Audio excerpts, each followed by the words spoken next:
የብርሃን ሰልፍ ነው ያነገተ ፍቅር ሰላም ጤና ለአዳም እንኳን ሰው እንስሳ ፍቅር ነው ሰራዊቱ ዱር አራዊቱ።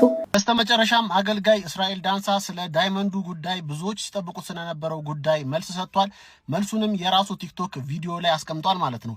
በቪዲዮም ላይ እንደተናገረው ከሆነ ቁጭ አርጌ ኢንተርቪው መጠየቅ የማልፈልገው ሰው ቴዲ አፍሮ ነው።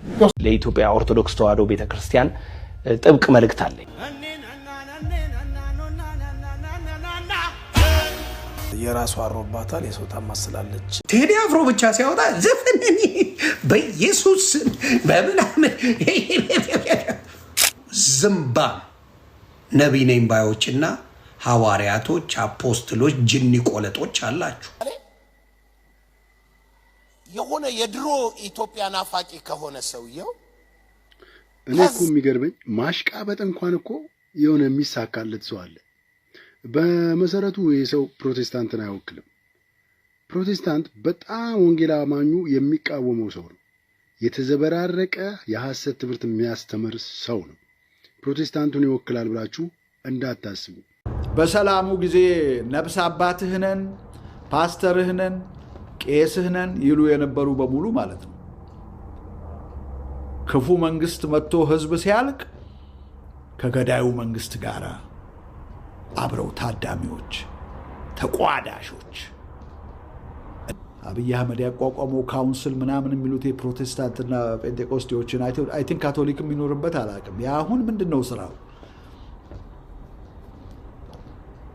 ይሄ የጴንጤው ህዝብ ፕሮቴስታንቱ በአብይ ላይ እንዳያምጽ መስራት ነው ዋና ተልእኮ። የወንጌሉን ነገር ፎርጌት። ድንኳን አንጥል። ድንኳን ለመጣል የተዘጋጃችሁ ካላችሁ ድንኳን አንጥል። ክርስቲያኗ የዘፋኝ አድናቂ አይደለችም። ቤተክርስቲያን የዘፋኝ ደጋፊ አይደለችም። ሌሎች ዘፋኞች ሲያወጡ ለምን አልተናገረም? ሌሎቹ ሲያወጡ ለምን ይሄን ጊዜ ጠብቆ አደረገ? እና አካሄዱ ፖለቲካ ነው። ክፉ መንግስት መጥቶ ህዝብ ሲያልቅ ከገዳዩ መንግስት ጋር አብረው ታዳሚዎች በኢየሱስ በሀገራችን በኢትዮጵያ ላይ በኢየሱስ ሌባ ለሌብነት ነው። ለሀገር አስባችሁ አይደለም። ሰርታ አታውቅም። ለምንድን ነው ይሄን ሰው ጸሎት አድርጋችሁ እንዲፈወስ ማታረጉት?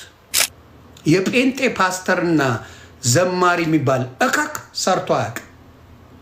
ሲዘርፍ ነው የሚኖረው።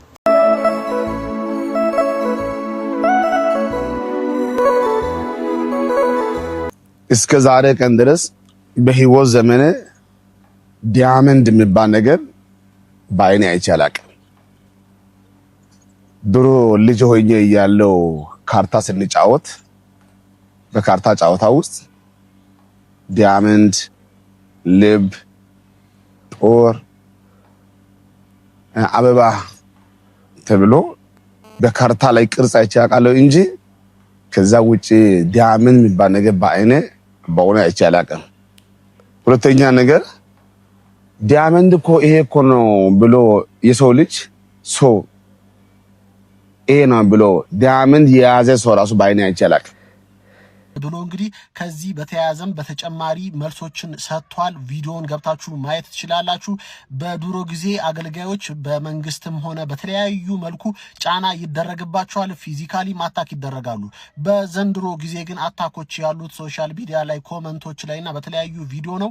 እሱን ደግሞ ተቀብዬ መኖር ለምጃለሁ ሲል አስተያየቱን ራሱ የቲክቶክ ቪዲዮ ላይ አስቀምጧል። ገብታችሁ መመልከት ትችላላችሁ። ግን አሁንም የዳይመንዱን ጉዳይ ጥያቄ የሚያነሱ ሰዎች ጥያቄያቸውን አላቆሙም። አሁንም ጥያቄያቸውን እያሰሙ ይገኛሉ ማለት ነው። ከዚህ በኋላ ዲቨሎፕ የሚያረጉ ነገሮችን በዚህ ዙሪያ እየተከታተልኩኝ የምነግራችሁ። በጣም ነው የሚያሳዝነኝ የፍልፍሉ ነገር ማለት ነው።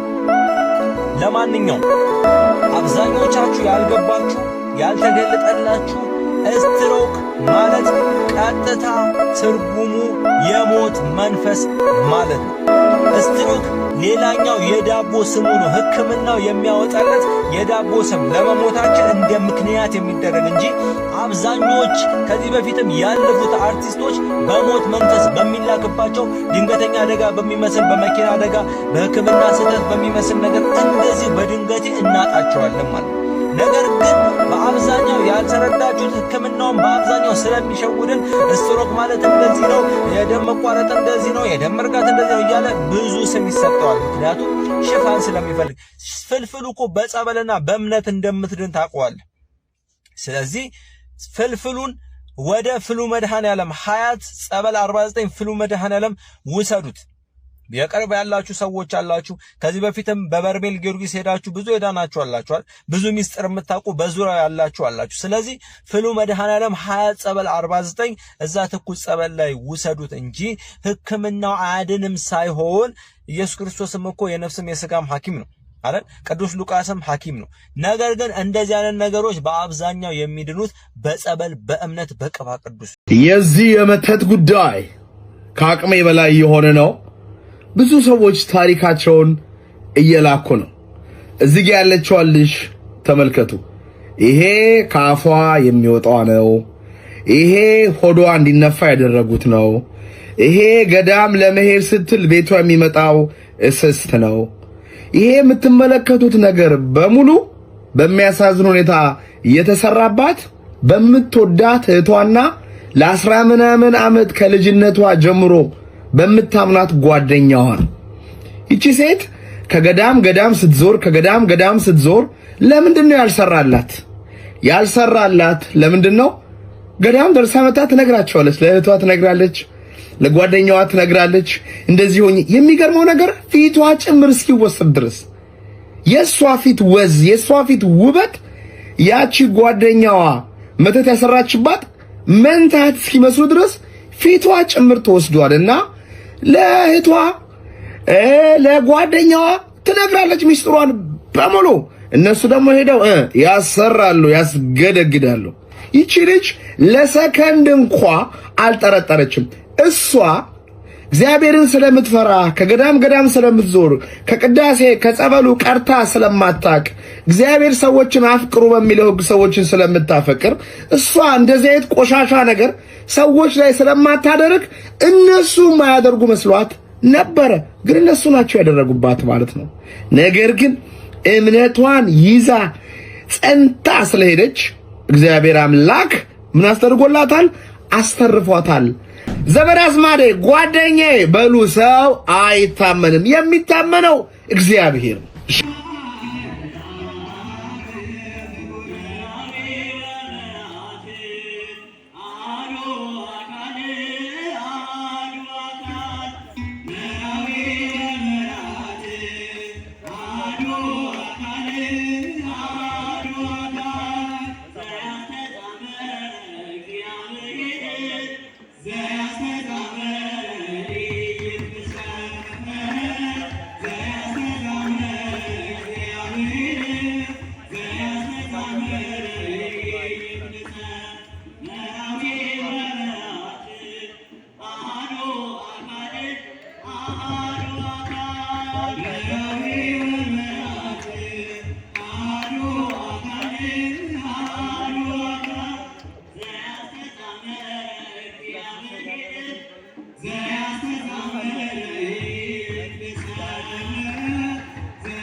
ልጆችሽ የወንጌልን ቃል ፈጽመዋልና ቤተክርስቲያን